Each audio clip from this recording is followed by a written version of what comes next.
মাননীয় স্পিকার, আজ আমি জামাতের পক্ষেও কথা বলতে আসিনি এবং এই সরকারের সমালোচনা করতেও আসিনি। মাননীয় স্পিকার, আজ আমি এমন একজন ব্যক্তিকে নিয়ে কথা বলতে এসেছি যিনি সাক্ষাৎ আল্লাহর ওলি, যাকে দেখলে মনে হয় সদ্য জান্নাত থেকে পালিয়ে এসেছে। মাননীয় স্পিকার, আহা রে, কি সুন্দর নুরানি চেহারা মোবারক, আর মুখে চাপদারি। রাগ করলেন? তার মতো একজন সংসদ সদস্য মাননীয় স্পিকার আজ এই মহান সংসদে বসে হিজাবের বিরুদ্ধে কটাক্ষ করেছেন। মাননীয় স্পিকার, বিরোধী দলীয় নারী নেত্রীদের চেহারা উনি দেখতে পান না।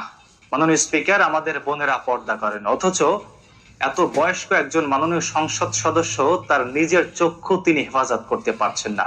মাননীয় স্পিকার, নারীদের পর্দার বিধানের আগে মহান আল্লাহ তাআলা পুরুষদের পর্দার বিধানের আয়াত নাজিল করেছেন। মাননীয় স্পিকার, মহান আল্লাহ তাআলা সূরা আন-নূরে বলেছেন, আউযু বিল্লাহি মিনাশ শাইতানির রাজিম, কুল্লিল মুমিনিনা ইয়াগুদ্দু মিন আবসারিহিম ওয়া ইয়াহফাযু ফুরুজাহুম যালিকা আযকা লাহুম ইন্নাল্লাহা খাবীরুন বিমা ইয়াসনাউন। মহান আল্লাহ তাআলা বলেন, মুমিন পুরুষদেরকে বলুন তারা যেন তাদের চোখকে সংযত রাখে এবং লজ্জাস্থানের হেফাজত করে। অথচ এক পা কবরে চলে যাওয়া কাকু এখন যৌবনের স্বাদ নিতে চায়। মাননীয় স্পিকার, তিনি হয়তো আমাদের পর্দাকারী বোনদের জায়গায় পোশাকের স্বাধীনতা চেয়ে আন্দোলন করা শাহবাগীদের দেখতে চেয়েছিলেন, যারা রাস্তাঘাটে হাঁটে আর স্লোগান দেয়, চেয়েছিলাম হিস্সা, হয়ে গেলাম বেশ্যা।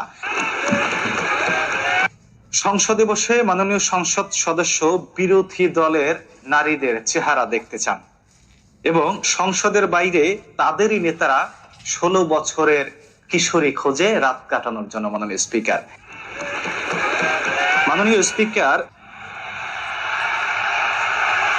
মাননীয় সদস্যবৃন্দ, ওনাকে বলতে দেন।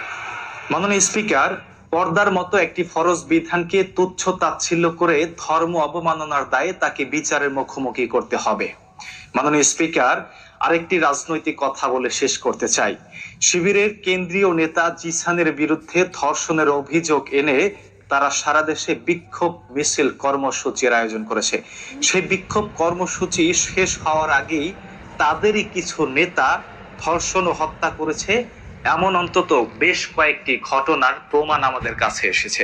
মাননীয় স্পিকার, ধর্ষণ করার 23 দিনের মাথায় কিভাবে একজন মহিলা প্রেগন্যান্ট হয় এবং কিভাবে 23 দিনের ভ্রূণ নষ্ট করা যায়, এই প্রশ্ন আমি মহান সংসদে রাখতে চাই। মাননীয় স্পিকার, এমন দুর্বল নাটকের স্ক্রিপ্ট